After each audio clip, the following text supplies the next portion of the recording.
Dr. Vanderlei, o senhor poderia nos descrever os efeitos da maconha no cérebro? Eu diria o seguinte, a maconha no cérebro, ela tem uma porta de entrada. Essa porta de entrada é o hipocampo, que é uma estrutura íntima do sistema nervoso, que ela assume as drogas que entram no meu organismo. Essa estrutura, nós temos aqui um cérebro, a parte direita do cérebro, nós temos aqui a parte intermediária do cérebro. Está faltando uma outra parte, mas só para ilustrar a intimidade do cérebro. Aqui nós temos o hipocampo, que é uma parte central. Onde fica o hipocampo? O hipocampo fica nessa localização. Que é a parte central do cérebro. Parte central do cérebro. E a função dele? E a função é fazer o processamento emocional da pessoa, processamento das memórias, processamento da orientação de tempo e de espaço do ser humano. Nosso sentido de navegação é todo ele dado pelo hipocampo. Quando nós absorvemos a droga, ela vai direto para o hipocampo, e o hipocampo é que distribui para o restante do cérebro. Há uma falácia muito grande de que a maconha é uma droga de entretenimento. Muito pelo contrário. Quando ela impregna o hipocampo, ela transforma o hipocampo num queijo suíço. Vocês já viram um queijo suíço, ele é cheio de buracos. A maconha faz uma situação muito parecida com isto dentro do cérebro, porque ela queima os neurônios, ela destrói os neurônios. E os neurônios, eles têm conexões uns com os outros. Essas conexões são destruídas. Ou seja, nós vamos ter um problema de concentração, de atenção, de memória, de disposição pessoal, de ânimo para poder fazer as coisas, para poder atuar na nossa vida, para poder estudar, poder memorizar, poder aprender de maneira geral e raciocinar. Tudo isso, todas essas funções que a gente considera funções nobres do sistema nervoso, elas são muito prejudicadas pela maconha. Então é uma falácia se pensar que a maconha é inócua, que ela não faz efeito maléfico nenhum, que ela é melhor, inclusive, do que o cigarro para a população. Muito pelo contrário. Ela faz um dano muito grande, um insulto neurológico. E vocês imaginam que ao longo do tempo, repetidamente, esses insultos vão fazendo com que esses neurônios percam a sua vitalidade, percam a sua função. Então é bom fumar maconha? Não é bom fumar maconha. Resolve alguns problemas? Resolve. Resolve a questão da ansiedade, a pessoa fica mais tranquila, mais calma, aparentemente, mas por breves períodos. Ela vai resolver um problema? Vai, mas a que preço? A solução que é encontrada na maconha por muitos adolescentes, na realidade ela vira um problema, ela não é uma solução. Maconha, ela pode levar a outras doenças mentais além da dependência? Pode. Quais? Hoje a gente sabe que existem pessoas que são usuárias de drogas, principalmente maconha, cocaína, são pessoas que têm delírios, que têm alucinações, que têm manias de perseguição, que têm depressão, que têm um transtorno de ansiedade maior, tem transtorno de sono, tem transtorno de alimentação, ou ganha muito peso, ou perde muito peso. Então tem reflexos, ela desencadeia doenças, com certeza. É verdade que maconha causa esquizofrenia? Ela duplica na população em geral a incidência de esquizofrenia. E o que é esquizofrenia? Esquizofrenia é um quadro onde há uma desorganização grave do pensamento. Eu perco a minha capacidade de avaliar a realidade e de fazer uma avaliação daquilo que está acontecendo comigo e com as pessoas. É incurável? Ela é tratável, mas é incurável. Um tratamento que leva anos para poder ser efetivado. Agora, por quê? O que acontece no hipocampo ou no cérebro quando há a falta da droga? Eu sou viciado e estou com vontade de droga. O que acontece no meu cérebro? Ok, essa é uma boa pergunta. Eu diria assim, a maconha, ela vira um alimento para o hipocampo. Então ela fica, vamos dizer, alimentando o hipocampo com os efeitos que a gente já analisou. Se eu não tenho, vamos dizer, a provisão desta maconha, os meus receptores, o meu hipocampo vai sentir a falta dessa substância. Se eu tenho, vamos dizer, falta dessa substância, eu vou desenvolver um quadro que os médicos chamam de síndrome de abstinência. É a falta da droga que vai me levar a ter insônia, irritabilidade, baixo nível de tolerância a frustrações. Eu vou ter dores de cabeça, palidez, taquicardia. Então são efeitos da falta da maconha. Quando uma pessoa interrompe, vamos dizer, o uso da maconha, se ela não tiver em tratamento, isto vai ser mais acentuado. Se ela tiver um atendimento médico, o médico, evidente, vai poder tratar esses sintomas que a gente chama de falta da maconha, de abstinência. Muito se fala, doutor, que nós temos canabinoides no cérebro. Como é que eles funcionam e onde eles estão? Bom, nós temos receptores lá no hipocampo, ele absorve as drogas. Nós temos vários receptores. Os receptores nicotínicos, os receptores diazepínicos e os receptores canabinoides. Isso sem usarmos drogas. Sem usarmos drogas. Faz parte do cérebro. Faz parte do cérebro. Eles chamam receptores canabinoides porque vem a cannabis, que é a maconha, ela tem um canal de entrada dentro do hipocampo através dos receptores canabinoides. Qual é a função dos canabinoides no cérebro? É receber a maconha e levar ela para o restante do cérebro.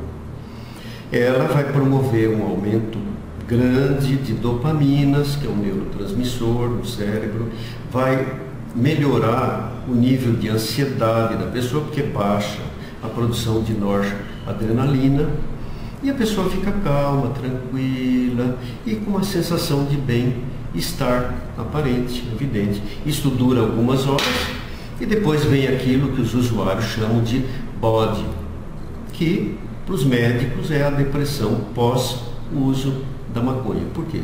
Porque ela esgotou os estoques de dopamina do cérebro. Quando a gente fala, bom, a maconha é inócua, não faz dano nenhum, faz e danos graves, porque ela fica mexendo com esses processos íntimos, químicos do sistema nervoso e que altera toda a função do maconha cérebro. Pode causar autismo?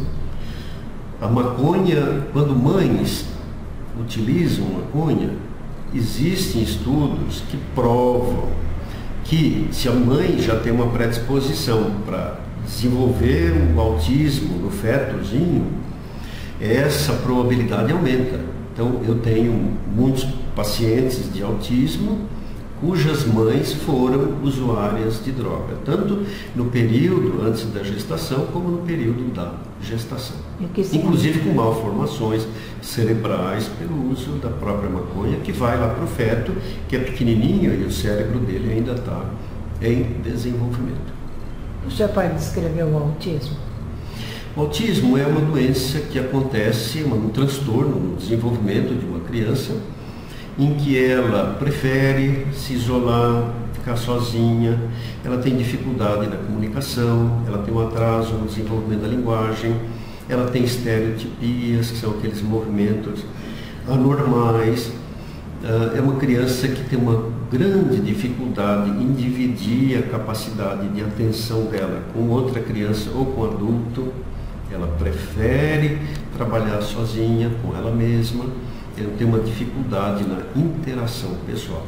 Com um ano e 8 meses, a gente já percebe esses sinais e esses sintomas, mesmo numa criança pequenininha. Se a jovem fuma maconha, mas no período de gravidez ela para, ainda há o risco do feto? Existe, porque ela mexeu com toda a parte genômica, toda a parte de DNA da pessoa. Ela mexeu com o banco genético de quem utilizou a droga. De que forma? Ela interfere nos mensageiros secundários, lá no DNA das células germinais, quer dizer, nas células reprodutivas. tanto da mulher quanto do homem, mais na mulher do que no homem. Quer dizer, fumei maconha e engravidei. Existe a possibilidade de que eu possa ter um filho com autismo. Como é que o senhor avalia esta avalanche de legalizações de maconha pelo mundo? Eu vejo com maus olhos. Eu vejo como uma difusão de drogas, a possibilidade, quer dizer, o adolescente, o adulto, o jovem, ele vai ter mais acesso à droga. Dizem que a liberação controla o tráfico, não é uma inverdade isto. Ele aumenta o consumo no Uruguai, está se aumentando o consumo de drogas.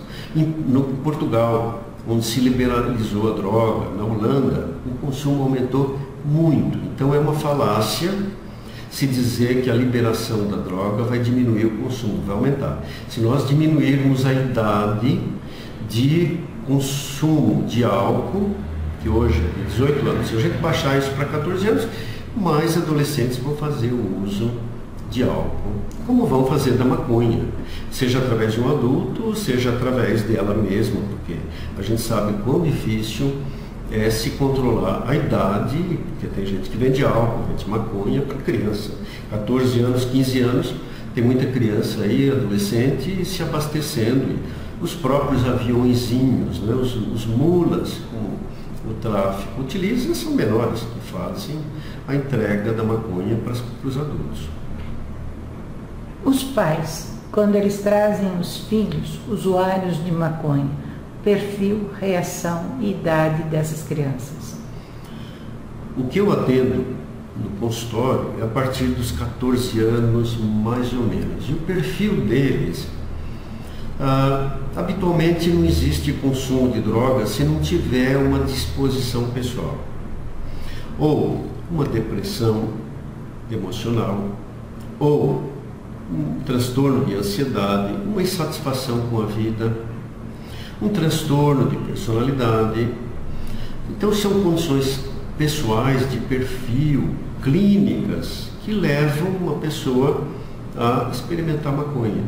Como a maconha, eu costumo dizer que ela é muito ruim porque ela é boa, ela ajuda as pessoas, num sentido figurado, momentaneamente. Ela se torna ruim porque a pessoa, o usuário, vai aderir à droga buscando uma felicidade que é extremamente passageira, transitória, efêmera. Doutor, todo mundo que fuma maconha pode se tornar dependente? Não. Tem aquelas pessoas que experimentam uma vez, duas vezes, não gostam e abandonam o seu uso. Hoje, a pressão social que se tem para consumo de álcool, através das propagandas, através dos barzinhos, dos happy hours, hoje a pressão para consumo de álcool é muito grande, como é também a pressão pelo uso da maconha. Adolescentes, eles gostam de se juntar no grupinho e fazer lá o uso da maconha. Mas é possível saber quem vai desenvolver a dependência? De antemão é difícil. Então é roleta russa. É uma roleta russa. Eu posso experimentar uma única vez e já ficar viciada? Pelo menos uma segunda, uma terceira, uma quarta vez. Desde que eu experimente e eu sinta prazer, gosto por aquilo. Do relato que o senhor tem dos adolescentes, quanto tempo demora um tratamento para dependência de maconha? No mínimo 2 anos. Há que se seguir essa pessoa, esse adolescente, durante pelo menos 2 anos, com atendimento médico, psicológico e de suporte para a família. Então são as regras básicas do tratamento. E esse adolescente na escola, quais são as perdas que esse adolescente tem relatado, esses adolescentes têm relatado ao fumarem maconha? Altas taxas de reprovação escolar, desânimo, falta de interesse pelo novo, pelo estudo, pelo aprendizado, pela lógica, pelo raciocínio. há um prejuízo muito grande no aprendizado em pacientes que se utilizam de droga, seja maconha, cocaína, crack, êxtase. Então todas essas drogas, elas interferem muito com os processos de aprendizagem. Então os fracassos escolares são comuns, são frequentes. O que os pais precisam saber? Eles precisam saber que o filho ou a filha, habitualmente o filho, ele é uma pessoa de risco, que ele precisa de ser monitorado, e muito adolescente pede isso dos pais, até por vias indiretas. Eles deixam restos de maconha para que os pais descubram que eles estão usando. Por quê? Porque eles não têm coragem de chegar para o pai e falar: olha, pai, eu experimentei, mãe, eu experimentei, eu estou arrependido, estou gostando. Então ele deixa sinais, ele deixa rastros, e os pais precisam entender que isso é um sinal. Mas é um antes do pedido uso, de ajuda. Antes do uso, o que os pais devem observar? Os pais devem acompanhar a evolução dos filhos, conhecer os filhos, saber se o comportamento deles está mudando, se não está mudando, se eles estão estranhos, se eles estão mais presentes, se eles estão ausentes da casa, se eles percebem características de tristeza, de introversão nos filhos ou de irritabilidade. Então os pais precisam de um acompanhamento para ir decodificando esses comportamentos que o filho tem e ver se esses comportamentos têm um sentido para eles, né, dentro do contexto da utilização das drogas. O senhor tem pacientes que engravidaram e tiveram filhos autistas? Engravidaram fumando maconha? Eu tenho 3 famílias, 3 moças, tiveram filhos antes, enfim, produção independente, pessoas usuárias de droga. De qual droga? Cocaína e maconha. E álcool, né, porque elas normalmente vêm junto, elas acompanham. São 3 mães com 3 filhos autistas e que hoje elas se arrependem amargamente de ter utilizado droga. Por quê? Porque houve um reflexo no feto. Vocês imaginam o cérebro de uma criança, um bebezinho, um feto tão pequenininho, sendo, né, exposto às drogas, através da placenta, porque existe uma comunicação entre o sangue da mãe e o sangue da criança. Então essa criança pequenininha exposta, ela vai fazer alterações cerebrais? Vai, com certeza, com certeza.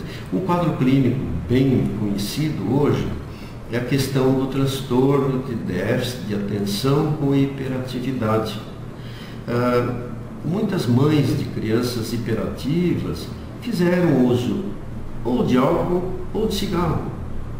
E de maconha também existe uma incidência maior na população de transtorno de déficit de atenção com hiperatividade, de mães que inadvertidamente fizeram uso de álcool e de maconha.